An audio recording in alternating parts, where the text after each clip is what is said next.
Magandang tanghali Luzon, Visayas at Mindanao. Narito na ang nagkakaisa at pinakamalawak na pagbabalita. Sa pangunguna ng Presidential Communications Office na kinabibilangan ng Philippine Information Agency, Philippine News Agency, Presidential Broadcast Service, IBC at PTV, mula sa IBC 13, ako po si Princess Jordan. Ihahatid namin ang mga komprehensibo at mahalagang balita mula sa iba't ibang bahagi ng bansa. Mula naman sa PTV, ako si Alan Francisco. Ito ang Balitang Pambansa! Ngayong tanghali sa Balitang Pambansa, naarestong Chinese national na umano'y espiya. Posibleng may koneksyon sa na-recover na submersible drone sa ating karagatan. Ayon sa AFP, National Security Council nanawagan sa Kongreso na tutukan ang panukalang pag-amyenda sa Anti-Espionage Act. DBM, tiniyak na may sapat na pondo ang mga ahensya ng pamahalaan ngayong taon. Mga programa at legacy projects ng administrasyon tututukan. Mga senador naniniwalang hindi totoo ang blank check sa 2025 national budget. Industriya ng semiconductor na makatutulong sa pagpapalago ng ekonomiya, kabilang sa ipaprioridad ni Pangulong Ferdinand R. Marcos Jr. Philippine Coast Guard mahigpit na binabantayan ang mga barko ng China na pumapasok sa teritoryo ng Pilipinas. At COMELEC, kumpiyansang matatapos ang pag-iimprenta ng mga balota bago ang April 14 deadline. Una sa ating mga balita, pinatitiyak ni Pangulong Ferdinand R. Marcos Jr. sa Department of Budget and Management o DBM ang sapat na pondo para sa mga legacy projects at programs na naapektuhan ng adjustments o pagbabago sa 2025 General Appropriations Act ng Kongreso. Sabi ng DBM, handa silang remedyohan ang kakulangan sa pondo ng mga departamento para sa fiscal year 2025. Ito ay sa pamamagitan ng modification ng allotment, ang paggamit ng savings para i-augment ang deficient items o ang paggamit ng contingent funds o unprogrammed appropriations at iba pa. Dagdag ng DBM, ang mga available allotments sa loob ng budget ng ahensya ay maaring maideklara bilang savings. Pangalawa, ang contingent fund ay maaring itap para makover ang funding requirements ng mga bago o urgent projects. At panghuli, sabi ng DBM, ang mga infrastructure programs at social programs sa ilalim ng SAGIP program ay maaring makover ng unprogrammed appropriations. Pinabulaanan ng mga senador na may mga blankong pahina ang 2025 national budget. Giit ng mga senador, hindi naman maipapasa sa BICAM kung may blankong item ang budget. Si Daniel Manalastas ng PTV sa Balitang Pambansa. Matapos lumutang ang alegasyon ng blank item sa 2025 national budget, partikular sa Bicameral Conference Committee report, pinabulaanan ito ng ilang senador. Nang tanungin si Senate President Pro Tempore Jinggoy Estrada kung may blankong item sa BICAM, nung pumirma ka, sir, may napansin ba kayo ng blank? Pwede bang mangyari, sir? Ayon kay Senador Sherwin Gatchalian, nire-review ang laman ng budget pati mismo ng chairperson bago isinasapinal ito. Dudo rin ng senador na may papasa ang BICAM na blanco ang mga items nito. Kasi kung blanco, hindi magbabalanse. Kailangan balanse yung budget balanse yung for example, yung House Amendments, yung Senate Amendments, at of course yung final product yung JA. Sa pagkaalam ko, hindi pwedeng peperma ang chairman ng blanco. Para kay Senador Joel Villanueva na miyembro rin ng BICAM Committee, wala siyang nakitang blanco pero hindi niya rin sinasarado ang mga hinala. I've never heard of any blank BICAM report. Una, no, I never heard of anything like that. And number two, yun nga, it's kind of weird every time I hear people talking about the constitutionality of such committee report, because when you question the constitutionality of a measure, it's the law itself. Sabi ni Senador J.V. Ejercito, wala siyang pirma sa pinakakalat na blanco umano na BICAM report. Wala rin daw pamilyar na pirma ng senador at wala din siyang naalalang napirmahan na may blanco. Mula sa PTV Manila, Daniel Manalastas, Balitang Pambansa.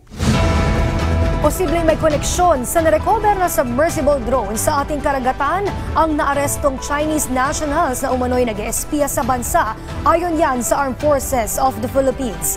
Tiniyak naman ng AFP na gumagana at epektibo ang mga hakbang para sa ating pambansang seguridad. Si Patrick De Jesus ng PTV sa Balitang Pambansa. Katuwang ang iba pang ahensya ng pamahalaan, mas malalim na dahilan ang sinusuri ng AFP dahil sa pagkakaaresto sa isang Chinese national dahil sa umano'y pang-espiya. Hindi rin ito itinuturing ng AFP bilang isolated incident lamang. It is part of a larger strategy na nag-challenge po tayo, nag-challenge po ang ating sovereignty and security. So therefore po sir, it is crucial po for us to view these actions as interconnected elements that is part of a broader plan. Kabilang sa tinitingnan ay kung may connection dito ang mga submersible drone na narecover sa ating karagatan at pagkakaaresto noon sa iba pang dayuhan na sangkot sa mga illegal na aktibidad. And start connecting the dots. There seems now to be a deliberate and calculated move to map out the country by a foreign power. Ito ang binabantayan ng inyong armed forces. We are facing this and we are taking appropriate action. Patuloy ang investigasyon sa mga nakumpiskang high-tech na kagamitan sa inarestong Chinese na nakagawa ng 3D mapping sa lokasyon ng mga gusali kahit nasa labas ng istruktura at real-time ang pagpapadala ng impormasyon sa China. Nakaikot na rin umano ito sa ilang EDCA site sa Luzon, maging sa mga power plant, substations ng NGCP at Malampaya gas field sa Palawan. Hinikayat naman ni National Security Advisor Eduardo Anyo ang mga mambabatas na gawing prioridad ang pag-amyenda sa Espionage Act at panukalang batas sa countering foreign interference and malign influence. Mga tutulungan niya ito upang mas epektibong tugunan ang nagbabagong banta sa seguridad at maging mas mabigat ang parusa sa mga individual na sangkot sa pagkompromiso sa pambansang seguridad. Mula sa People's Television Network, Patrick De Jesus para sa Balitang Pambansa. Patuloy ang pagbabantay ng Philippine Coast Guard sa mga barko ng China na pumapasok sa Exclusive Economic Zone ng Pilipinas. Katunayan, pinalitan muna ng BRP Suluan ang BRP Gabriela Silang para i-monitor ang namataang barko ng China o ang Chinese Coast Guard vessel CCG-3304 na iligal na pumasok sa layong 60 hanggang 70 nautical miles ng karagatan ng Zambales. Kahapon ng umaga, napansin din ng PCG na pinalitan ng CCG-3304 ng isa pang barko ng China na may bow number 3103. Mas maliit ang pinalit na barko ng China kumpara sa barko ng PCG na BRP Suluan. Ayon kay PCG spokesperson for the West Philippine Sea, Commodore J. Tariela, hindi naman tinatantanan ng BRP Suluan ang pagmomonitor o pagbabantay sa CCG-3103 upang hindi ito makalapit sa karagatan ng Zambales. Alas 9 naman kagabi, naispatan ng PCG ang monster ship ng China sa layong 130 nautical miles ng Zambales o nasa loob pa rin ng EEZ ng Pilipinas. Epektibo na ang pangalawang tranche o bugso ng salary adjustment para sa mga kawani ng gobyerno. Batay sa inilabas na National Budget Circular 597 ng Department of Budget and Management o DBM nitong Lunes. Sakop ng bagong salary rates ang lahat ng mga empleyado ng pamahalaan mula sa ehekutibo, legislatura, hudikatura at mga ahensya ng gobyerno maliban sa mga miyembro ng military at uniformed personnel. Kukunin ang mga kinakailangang pondo para sa salary adjustment sa Miscellaneous Personnel Benefits Fund at mga nakalaang budget ng mga ahensya sa ilalim ng 2025 General Appropriations Act. Ayon sa DBM, ang mga gobyernong korporasyon ay kukunin ang pondo naman nila mula sa kanilang corporate operating budgets. Ang mga pagbabago sa sahod ay bahagi ng pagpapatupad ng Executive Order 64 na layuning mapabuti ang sistema ng kompensasyon sa mga kawani ng gobyerno mula 2024 hanggang taong 2027. Tututukan din ni Pangulong Ferdinand R. Marcos Jr. ang pagpapalakas sa semiconductor industry ng bansa. Ayon sa Pangulo, malaki ang maitutulong nito sa pagpapalago ng ating ekonomiya. Si Kenneth Pasyente ng PTV sa Balitang Pambansa. Pinatututukan ni Pangulong Ferdinand R. Marcos Jr. sa mga ahensya ng gobyerno at stakeholders ang pagpapalakas pa ng semiconductor at electronics industry sa bansa. Sa kanyang unang pulong kasama ang Private Sector Advisory Council Education and Job Sector Group, binigyang diin ng Pangulo ang benepisyo ng naturang mga sektor sa paglago ng ekonomiya. Punto ng Pangulo, kailangang maitulak ang naturang industriya dahil sa kita ng bansa na maaaring makuha rito. Nakahalintulad anya ng kitang nakukuha ng Pilipinas sa pag-e-export ng mga produkto. Panahon na rin anya para matutukan ito sa pamamagitan ng pakikipagtulungan sa mga industriya para malaman kung paano mapapalakas pa ang semiconductor industry. Isa sa nais ng Pangulo ang pagbibigay ng insentibo sa semiconductor locators o mga kumpanyang nagpapatakbo sa industriya ng semiconductor sa isang partikular na lokasyon o rehiyon. Halimbawa, sinabi ng Pangulo na pagdating sa Create More Act, walang partikular na benepisyo o insentibo para sa industriya ng semiconductor. Samantalang ang ibang mga industriya tulad ng car manufacturing ay nabigyan ng mga insentibo. Kaya panawagan ng punong ehekutibo, makipagtulungan sa mga stakeholder ng industriya upang madetermina ang mga kinakailangang hakbang at insentibo alinsunod sa umiiral na batas. Sa naturang pulong, iprinisinta rin ng PSAC Education and Job Sector Group sa Pangulo ang Semiconductor and Electronics Roadmap ng bansa at inirekomenda ang pagbuo ng National Education and Workforce Development Plan o NATPlan na suportado naman ni Pangulong Marcos Jr. Ang semiconductor industry ay tumutukoy sa paggawa at pagdevelop ng mga semiconductors o mga material na ginagamit sa paggawa ng electronic devices tulad ng cellphone, computer at iba pang mga gadget na mahalagang parte ng pang-araw-araw na pamumuhay. Mula PTV Manila, Kenneth Pasyente, Balitang Pambansa.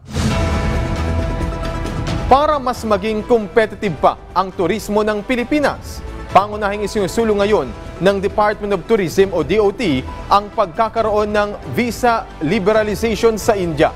Dahil na rin sa naging epekto ng paghigpit ng bansa sa mga Chinese tourist kung saan ang 2 milyong Chinese tourist na target po ng DOT ay naging 300,000 lamang noong nakaraang taon. Ayon kay Tourism Secretary Cristina Garcia Frasco, nagkaroon ng pagkakataon ng bansa na makapulong ang Tourism Minister ng India sa ASEAN Tourism Ministers Meeting sa Malaysia. Dito ay napag-usapan ang plano ng kasalukuyang administrasyon na magkaroon ng e-visa system para sa India at bilang paghahanda sa posibleng pagdating ng mga Indian tourist. Ayon kay Frasco, bumuo na ng mga joint working meeting sa India at nagpadala na rin ng business missions kung saan kasama rito ang mga private tourism stakeholders. Pinawi ni Pangulong Ferdinand R. Marcos Jr. ang pangamba ng publiko at tiniyak na hindi mababawasan kundi madaragdagan pa ang serbisyo at benepisyo ng PhilHealth ngayong taon. At ito ang guarantee ko. Napakasimple lang ang guarantee ko. Kahit may subsidy, kahit walang subsidy, kahit anong contribution, all of these issues, hindi mababawasan ang serbisyo ng PhilHealth. Hindi mababawasan ang bayad ng PhilHealth sa insurance claim. In fact, baliktad. Padadamihin pa namin ang serbisyong ibibigay ng PhilHealth, palalakihin pa namin ang pagbayad sa insurance claims. So, I would like to just assure everybody, huwag niyong inaalala na mababawasan ang serbisyo kahit na kanino, para sa senior, para sa mga hirap, para sa middle class. Walang mababawasan kahit isang kusing. Quite the opposite. Dadagdagan natin yan in 2025, mas dadami pa ang magiging serbisyo na ibinibigay ng PhilHealth, mas lalaki pa ang magiging payment na ibibigay sa insurance claim. Kaya wag po kayong mag-aalala, walang mawawala sa serbisyo ng PhilHealth. Mas pinapaganda pa nga namin ang pagpatakbo ng PhilHealth para mas marami pang maibibigay sa taong bayan. Mahigpit na ipinatutupad sa lungsod ng Quezon ang 58 pesos per kilo na maximum suggested retail price sa bigas. May balitang pambansa si Quencel Bocobo ng IBC 13. Kaugnay ng pagpapatupad ng 58 pesos per kilogram na maximum suggested retail price o MSRP sa bigas, isa ang lokal na pamahalaan ng Quezon City sa nagsiguro na masunod ito sa merkado. Ayon sa QC Local Price Monitoring Council, patuloy ang kanilang actual price monitoring sa mga pamilihan sa lungsod. Mayroon din silang digitalized price monitoring gamit ang kanilang QC e-services. Noong December 2024 po, nag-launch po ang Quezon City ng online or digitalized price monitoring na makikita po sa QC e-services. Nakapost po doon lahat po ng mga basic commodities sa mga presyo ng ating mga bilihin. Gamit ang QC e-services, nakita na ang pinakamataas na presyo sa local commercial rice ay 53.40 pesos per kilogram, habang 42.67 pesos naman ang pinakamababa. Pagdating sa imported rice, 54.67 pesos per kilo ang pinakamahal, habang 42 pesos naman ang pinakamura. Kung meron mang hindi susunod dito, ang Department of Agriculture na ang magbibigay ng sanction sa kanila. As of now po kasi, pag nag-issue po kami ng notice of violation, ini-indicate po namin siya kung meron po siyang exceed sa price na sinet po ng DA or ng DTI. Nire-recommend po namin siya doon sa proper agency. Ipinaliwanag naman ng Head Climate Monitoring and Prediction Section ng Pag-asa na isa sa mga pwedeng makaapekto sa presyo ng mga bilihin hindi lamang ng bigas ay ang extreme weather events. Lalo na ngayong may shearline at habagat at ang pagpasok ng dry season bago ang buwan ng Abril.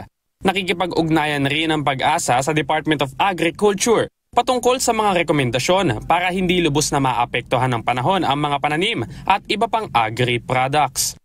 Mula sa IBC 13, Quenzel Bocobo para sa Balitang Pambansa.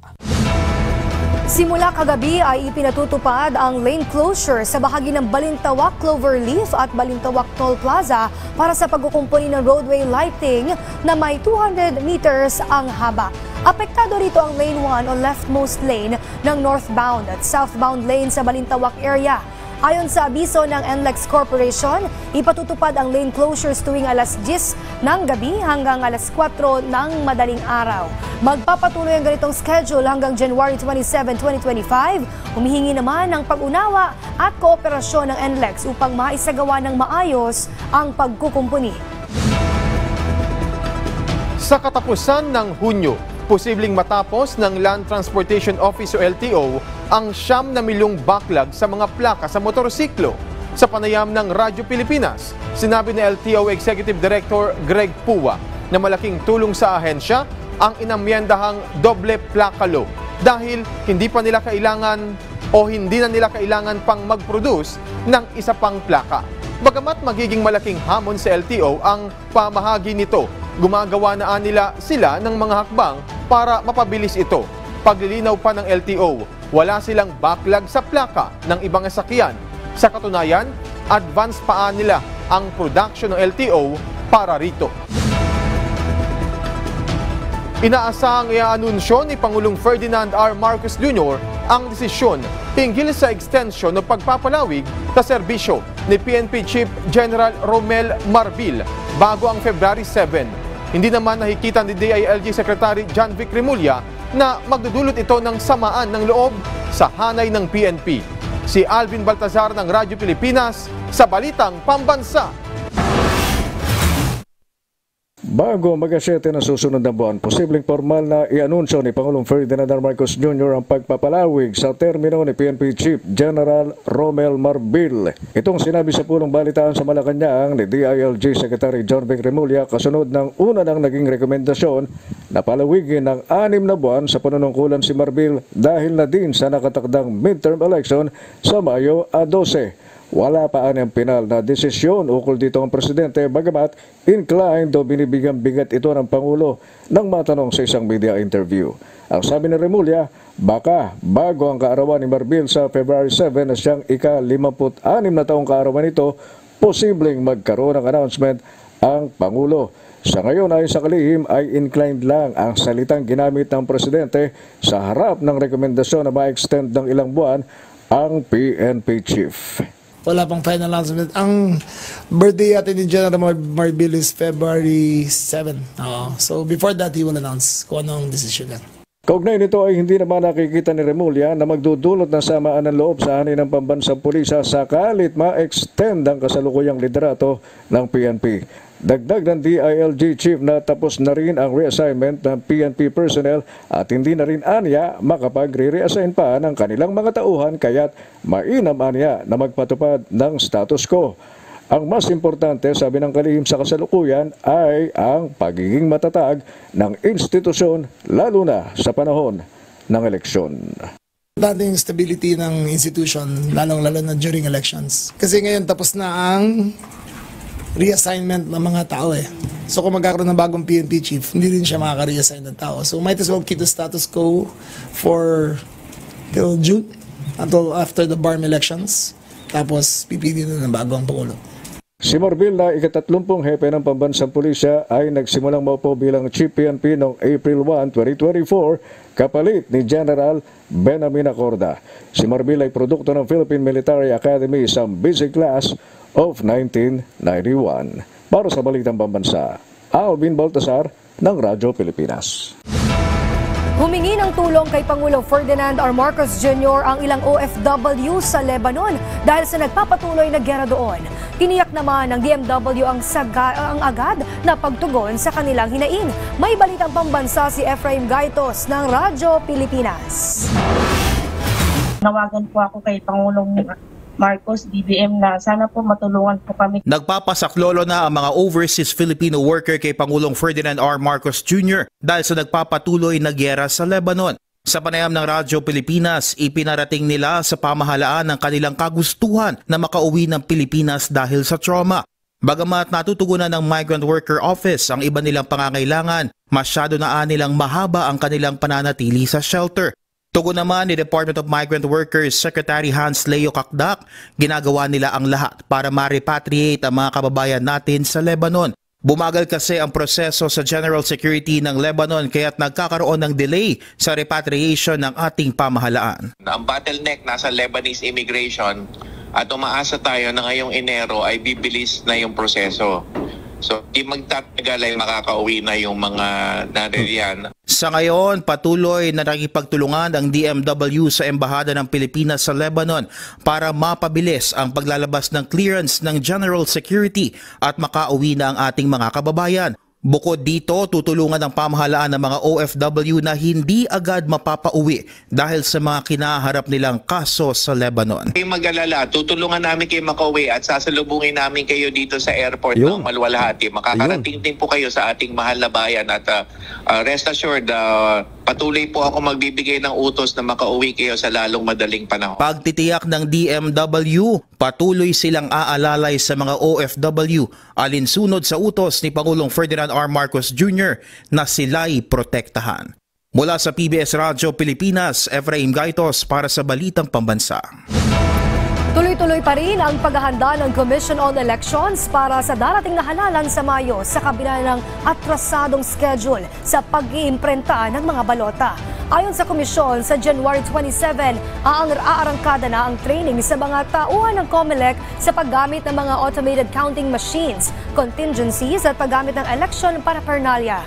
Sa Marso naman, magsisimula ang training sa mga guro. Sa printing naman ng balota, ang target ng COMELEC ay masimulan na ito sa Biyernes at sa Sabado na makapagsagawa ng mock elections. Samantala, inanunsyo naman ng COMELEC na sina Commissioner Socorro Inting at Commissioner Marlon Casquejo ay magre-retiro ngayong buwan dahil tapos na ang kanilang termino.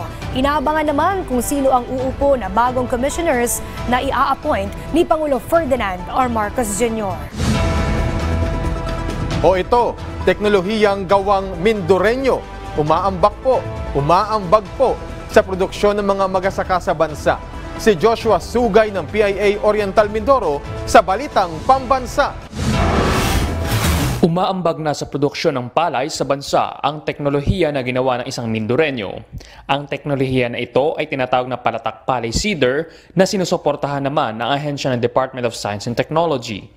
Ang palatak palay seeder na imbensyon ni Engineer Delphine C. Cuevas Jr., tubong Bungabong Oriental Mindoro ay inaasahan na magiging malaki ang potensyal sa pagpapalakas ng produksyon ng palay hindi lamang sa lalawigan kung hindi pati na rin sa buong bansa. Ito ay isang makabagong teknolohiya na may layunin na magtanim ng mga binhi ng direkta sa lupa habang tinitiyak ang pantay-pantay na dami ng binhi na inilalagay sa bawat butas sa magkakatulad na distansya. Ang kagandahan po sa palatak palay seeder, ito po ay manually operated or kayang hilahin lang ng isang tao. So napakagaan po nito, ito po ay 17 kilos lang at gawa po ito sa matitibay na or quality na materials. Sinabi ni Zaldi Gawad, Senior Science Specialist ng DOST Oriental Mindoro, na nasa 20 probinsya na sa bansa ang tumatangkilik at gumagamit ng naturang aparato. Binigyan diin naman ni DOST Oriental Mindoro Provincial Director Jesse Pinen na ang teknolohiyang sinuportahan ng kanilang ahensya ay ginawa para makatulong sa mga magsasaka dahil sa paglaki ng gasto sa pagpoproduce ng mga dekalidad na palay sa bansa. Inaasahan na ang palatak palay seeder ay tatangkilikin sa iba pang mga probinsya sa buong bansa. At sa pamamagitan nito, magkakaroon ng realisasyon ang hangarin ni Pangulong Ferdinand R. Marcos Jr. na gawing 20 pesos kada kilo ang bigas sa merkado. Mula sa Philippine Information Agency Oriental Mindoro, Joshua Sugay para sa Balitang Pambansa. Nagsimula na ang Fire Basic Recruit Course sa Albay Province para sa mga nangangarap maging bumbero. May balitang pambansa si Emmanuel Bongcodi ng Radyo Pilipinas, Albay.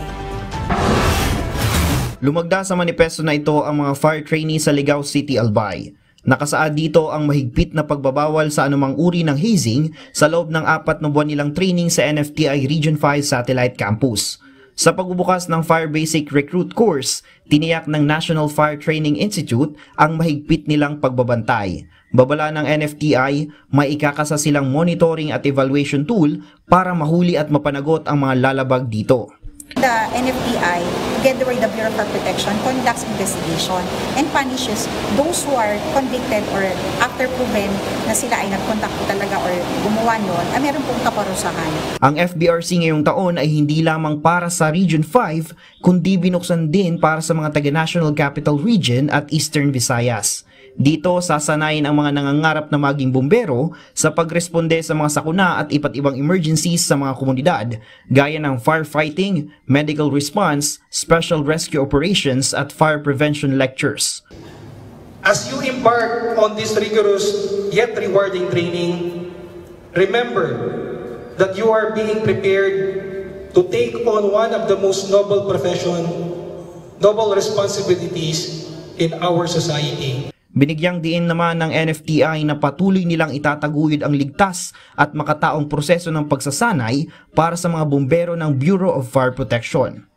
Mula sa Radyo Pilipinas, Albay, ito po si Emmanuel Bongcodin para sa Balitang Pambansa. Ika-126 na anibersaryo ng unang Republikang Pilipino ipinagdiriwang ngayong linggo. Si Shane Velasco ng PIA Gitnang Luzon sa Balitang Pambansa. Ipinagdiriwang ngayong linggo ang ika-126 na taong anibersaryo ng unang Republikang Pilipino sa simbahan ng Baraswain sa lungsod ng Malolos, Bulacan. Matutunghayan sa dati nitong kumbento ang Museo ng Republika Pilipina 1899 ng National Historical Commission of the Philippines. Dito matututunan at mababalikan kung papaanong napili ang Baraswain na pagdausan ng pagbubukas ng sesyon ng Kongreso ng Malolos. Sa mga sesyon na ito, niratipika ang Proklamasyon ng Kalayaan at ibinalangkas hanggang mapagtibay ang saligang batas ng 1899. Ito po ay isang pagdiriwang na dapat nating pinagdiriwang sa buong bansa sapagkat ito po ang nagbigay sa atin ng Republika. Ang unang Republika Pilipinas, ang unang Republika sa Asia, kung saan nagbigay sa atin ng kalayaang ating tinatamasa. Ang unang Republika ang bumuo ng ating pagkabansa, kung saan nagbigay ito ng iba't ibang karapatang sibil sa mga mamamayan. Kabilang dyan ang karapatan sa edukasyon at karapatan na makapagpahayag ng saloobin. Mula sa Philippine Information Agency Gitnang Luzon, Shane Prias Velasco para sa Balitang Pambansa. Samantala, abangan naman po mamaya sa programang Bagong Pilipinas Ngayon ang panayam kay Department of Justice Undersecretary Raul Vasquez. Tatalakayin dyan ang mga mainit na usapin tulad ng kanilang mga plano at mga programa ng ahensya ngayong taon. Susunod na po yan, kaya tutok lang dito sa inyong pambansang TV, ang PTV. At dyan po nagtatapos ang 30 minutong ulat sa bawat sulok ng bansa. Samahan nyo kaming muli mamayang alas 6 ng gabi para sa updated at pinalakas pang balitaan mula sa PTV. Ako si Alan Francisco. Ito ang pinalawak na puwersa sa pangunguna ng Presidential Communications Office, kabilang ang Philippine Information Agency, Philippine News Agency, Presidential Broadcast Service, IBC at PTV. Mula sa IBC 13, ako naman po si Princess Jordan. Hatid sa inyo ang komprehensibong paghimay sa mahalagang usapin dito lang sa Balitang Pambansa.